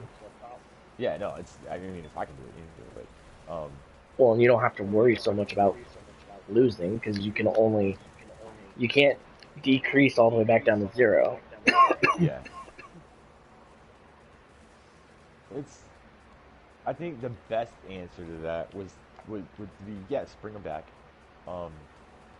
You can do the whole thing where you have like the normal version, and you have like the top tier version. Top tier version needs to be exotic. Jesus Christ. But getting rid of them altogether for the sake of balance, I think was a bad idea. They need to bring them back. They need to give us something to chase. They need to bring back Strike exclusive loot. They need to bring back playlist exclusive loot. They need to convince the player base and give us a reason to play the activities. If they're not going to change the activities, if they're not going to rebalance or make things more interesting, give us reasons to do it. How many strikes did we used to do to get like an Imago loop or a Grasp of the Lock? You know what I mean? Like, that was a reason to play, and that's what made strikes fun. Heck, even after I got a Magro loop, it wasn't even a good roll, and then I couldn't really get it. Yeah. It's just, I don't know, man. There's so much that can be done, and I want to see. Oh my god, dude!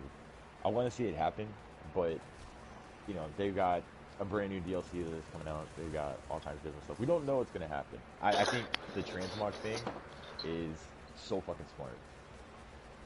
When it's going to actually happen, though, is kind of like a point of concern for me, and how it's going to be handled. Oh, absolutely. I think there's a lot of good ideas coming out, but Bungie has a bad habit of telling us about it, not giving any details, and then leaving us in the dark forever. And I don't like that. But so if you're at the end, I'm gonna ask you a random question. I Mm-hmm. want your opinion on it. I had an idea the other day about a game mode, right? Crucible game mode, or just the regular like activity game mode. You can call it like Unleashed or Unhinged or something like that, right? You can equip you can equip 3 exotics. Doesn't matter where you put them, but the limit is increased to 3. Mm-hmm. And it could be like, if it's in PvE, it could be a horde mode. If it's in PvP, it could be something similar to like Momentum Control or Mayhem, where you can just use 3 exotics. If you want to create 3 exotic armor pieces, cool. 3 exotic weapons, cool. 2 exotic weapons and an armor piece, any combination, doesn't matter, as long as you have 3 on it. Good idea, bad idea. Um, I think that would be like a fun idea, you know, because then it's a way to like break the game, but with but with it being an actual game mode. Yeah, there would be no stakes in it. You know what I mean? Like, you wouldn't be able to go in there and get like, a ton of experience or like a special weapon or like it would have like increased exotic drop rates. Nothing like that. It would literally just be like something fun to do with your friends. Uh, I don't know. I think it would be cool. I think stuff like that is things that Bungie needs to start thinking about doing. I They think it gotta would stop be being fun. scared. Yeah, we gotta get out of this whole thing like, oh, we don't want to, break the game. We don't want to like piss people off. Blah blah blah. Screw that crap. I think they need to get out of the mindset of trying to make it an esport. That is what Yes. killed the PvP to begin with. Was they wanted to go in the direction of how can we make this game an esport?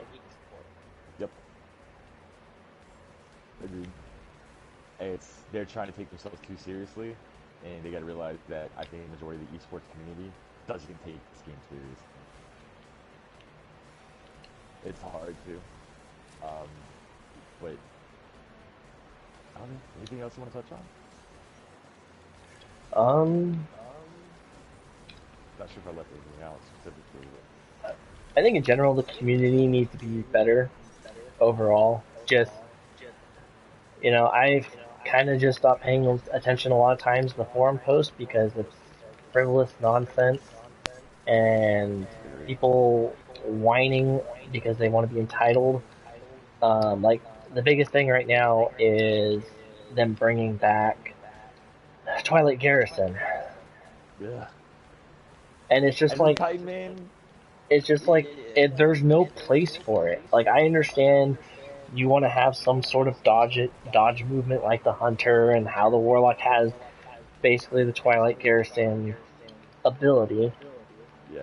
but there's no need for it. It's similar No. to Bones of AO.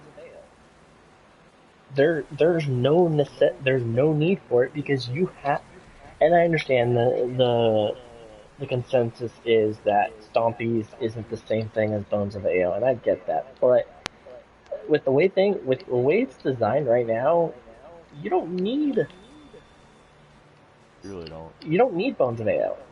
Nope. What are you going to use Bones of AO for? Platforming a little bit more? 90% of the hunters that platform run Stompies. Yeah.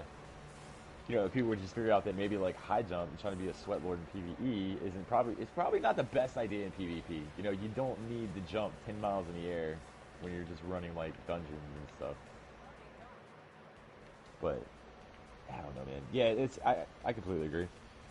I think what it's come to now is people want to see like the game has got it kind of stale, and people are trying to see who can scream the loudest and get recognized. And they want to be the guy that, oh, I got this to happen. I got the, like everything comes with some kind of fucking special emblem. But it's just, yeah, the community's got some work that it needs to do too. And I think the same can be said for Bungie. But overall, like, I don't know, man. I would say, out of all the criticism that we've given the game, right, across, the entire time that we've been playing and today, for the podcast, I think the game's in probably one of the best spots it's been in a very, very long time. Oh, absolutely. Like, if there's still stuff that could be adjusted, absolutely. But they're actually working on a lot of stuff. Like, is there still stuff that's broken? Sure. But, I'm kind of giving a small benefit of the doubt just because of the fact that, with the virus and everything, it makes things really difficult to be able to actually get things right. Yep. Now, is it an excuse? No. They should still be able to get their things right. But, again, like I said, things are a lot tougher than what people give credit for. Yeah. And I think, again, something too that they can maybe just to tweak a little bit more so the community can also stop griping about it so much is drops. Especially when it comes to the pinnacle grind, too many people complain about getting a dupe for 6 straight drops, and I get the frustration. I really do. I've been there. But you just have to keep at it. Yep. That's the point of the game, in year one, people are complaining there is no grind. Everything's the same, like everything's static, blah blah blah blah blah, and then we get a grind. Oh, it's too much too much for a grind. I don't like it. There can't be this tug of war between the community, and then Bungie can't spend their whole time trying to figure out which side is right and which side is wrong. It's gotta be, they have to figure out what direction they want this game to go and stick to it. We don't need what happened in the Division to happen in Destiny. We don't need what's happening in other games that happen in Destiny. For me, loving video games, Destiny has been like a safe haven, right? Like it's the one thing that I can come back to that's familiar and comfortable and relaxing.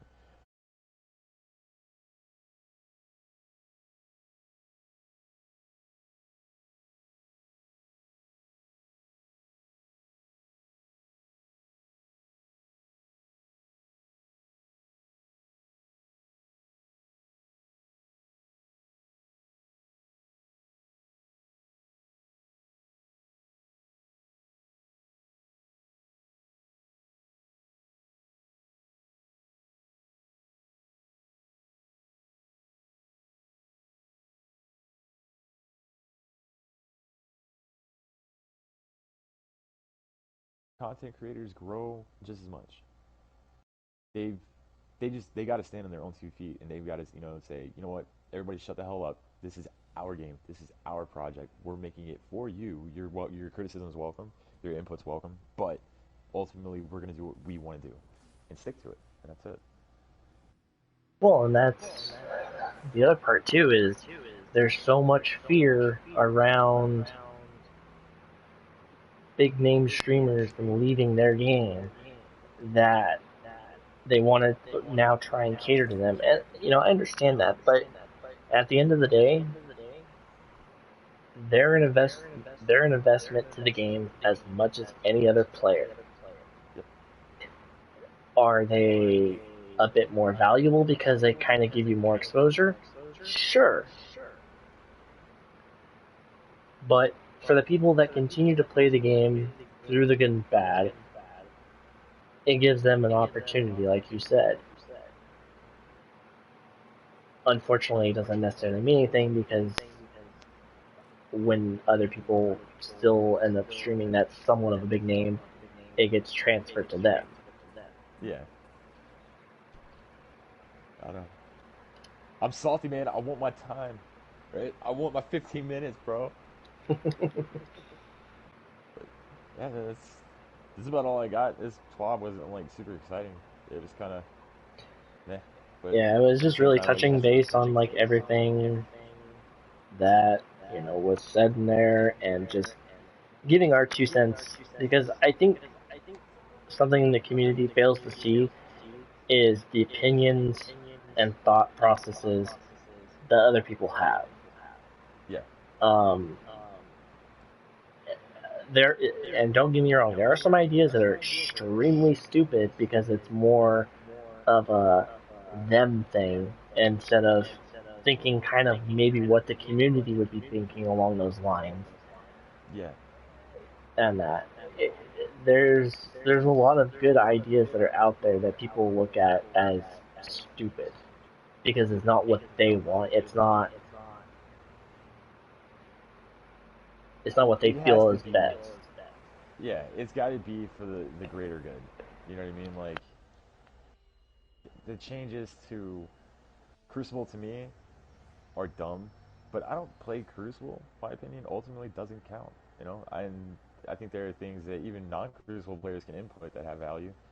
But just because somebody is a bigger content creator and they play PvP more doesn't mean that their word is God. You know what I mean? They've got to learn how, like, okay, well, let's think about 90% of, like, my viewers. Like, do they play PvP? Do they play PvE? When you have content creators that are PvE players and they cross over into PvP with other PvP players and vice versa, yeah, they're going to form opinions. Yeah, they have a huge platform to talk to and they have a lot of influence within that community.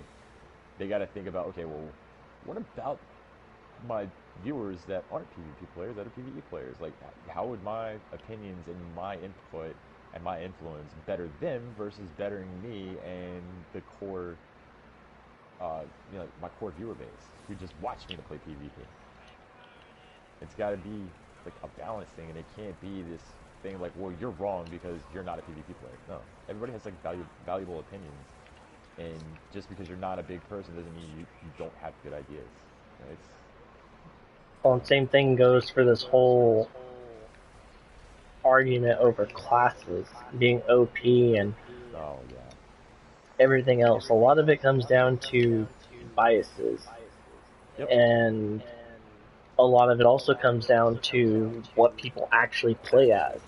There are players out there that don't give a chance on the other classes to actually see what it's about. I originally made a hunter in D1, and I got rid of him a few levels in because I was just like, not really feeling it. And then later on, I gave it another chance, and I was like, you know what, this is pretty fun. yeah. Agreed. Uh, and come on, let's be honest, man. 95% of us have 3 characters. None of us. I mean, like, there are very, very, very, very few people that are running 3 Titans or 3 Hunters or 3 Warlocks in Destiny 2. So, say what you want, Master Race this, Master Race that. When you open your character menu screen, you got one of each just like everybody else. And yeah, sure, they might not get as love as some of your other characters, but the fact remains that you still have those 3 that you attempt to max out. Yep. Because every character, regardless of how unbalanced some of it may be sometimes, they all have purposes. When you're doing a day 1 raid, you're going to want that Titan, you're going to want that Warlock, you're going to want that Hunter. They all have their purpose. It may not be your favorite, but I think as a player, like, if you want to be as good as you can be, you've got to learn how to master all of them, and you can't sit here and say that, like, oh, this was better hands down than any other ones. There's a lot of things Titans can do that Hunters and Warlocks can't do, and vice versa across all 3, But yeah, the whole like divide between the community, and I know a lot of it's like meme stuff, but it's kind of dumb to sit here and say like, oh, Titans are shit, or Warlocks are garbage. I hate Hunters, but I've been playing the crap out of mine, and I know what his value is. And like, I soloed Flawless Pit of Heresy with my Hunter. Never thought that would happen, but I did it, and I see like, hey, these characters, it's a really good subclass. Same with Warlocks. I think Warlock jumps and Gladens are really stupid, but their overall survivability is amazing. If you want DPS, go to a Titan. If you want versatility, go to a Hunter. It's everything has its place. I don't think saying one class is better than the other is viable because they're so different. Exactly.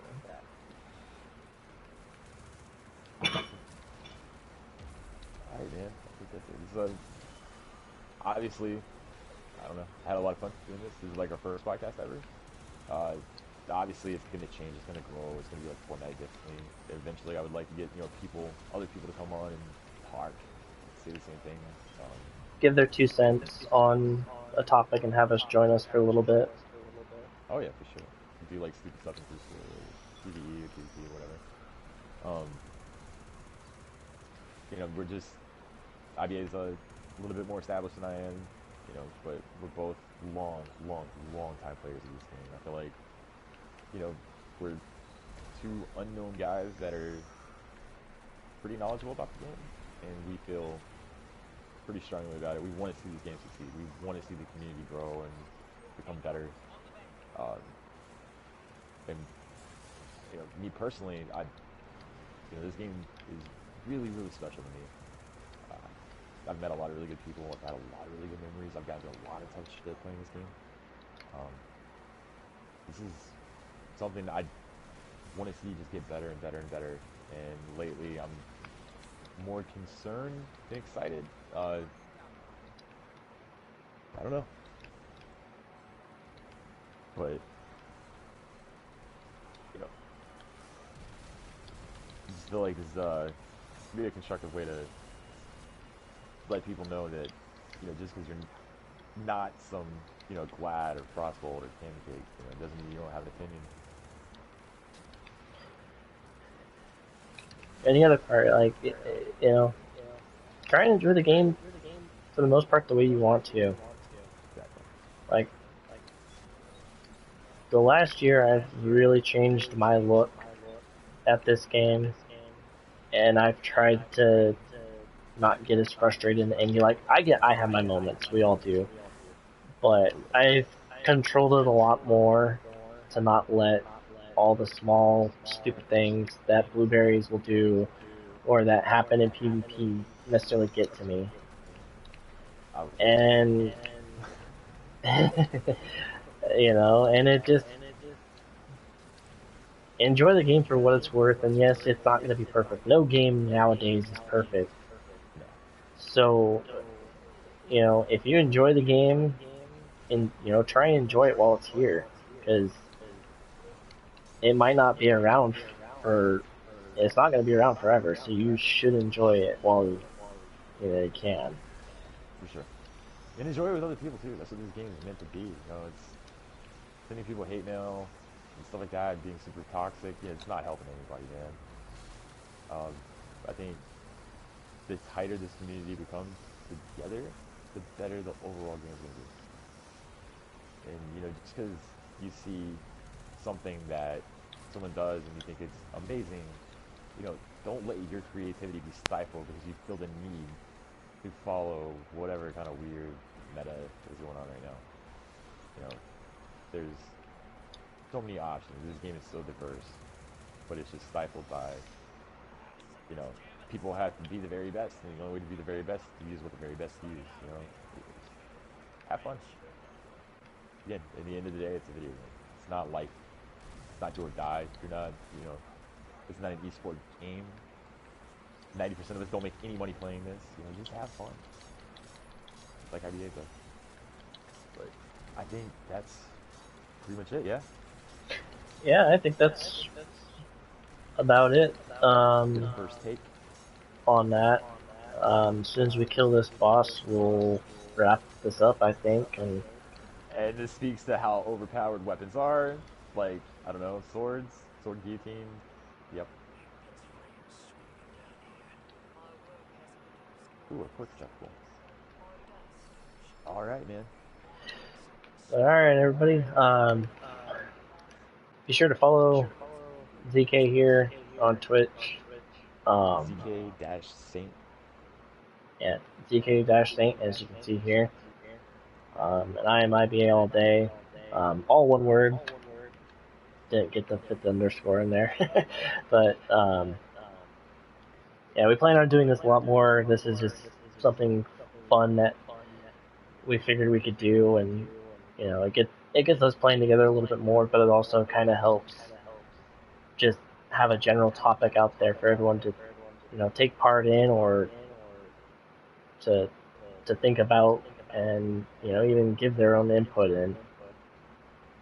Definitely. This format that we have for this kind of thing is going to change a little bit. At some point, we're going to be getting a YouTube channel specifically for the podcast. We're also probably going to. What I would like to do is set up a Twitch, so whenever we do the podcast, it'll go live on that Twitch channel, and it'll be a shared channel. It won't just be my channel or IBA's channel; it'll be a shared channel. Once we figure out a name, at some point, I guess we'll figure it out. But Yeah, it's still in the works. yeah, everything's gonna be changed a little bit. This is like our first test run of it, and I feel like it is really constructive. So check us both out on Twitch. I stream sporadically. IBA streams almost on a regular basis. He does a lot of speedrunning Kingdom Hearts. Really, really good at it. Yeah, you guys have a good Sunday, and We'll catch y'all later.